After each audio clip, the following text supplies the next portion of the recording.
You may have heard about Harry and Meghan's recent trip to Nigeria. The stated purpose of the trip was to promote the Invictus Games, which are sports games, and to promote mental health.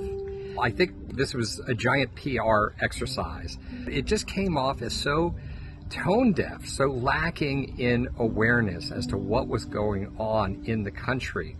So if you followed me, you know what's going on in Nigeria. You've got over 3 million farmers, Christian farmers, whose lands have been stolen. You've got up to 100,000 Christians brutally murdered.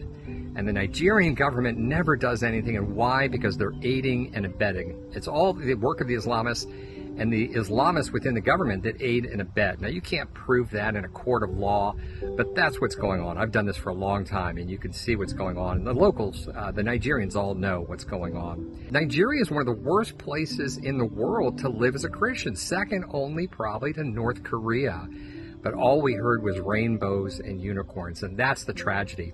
And if I was in charge of Harry and Meghan and their press and their communications chief, what would I tell them? Harry, study what your mother did. She was a world-class ambassador for the royals, even if they didn't feel it, they didn't like it.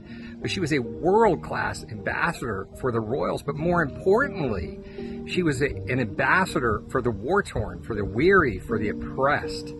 So that would be a completely different trip. And then we could wake the world up as to what's going on in Nigeria. And that saddens me so much because most people have no idea what's going on. But I say, praise God that you do and that you care about your persecuted brother in Nigeria.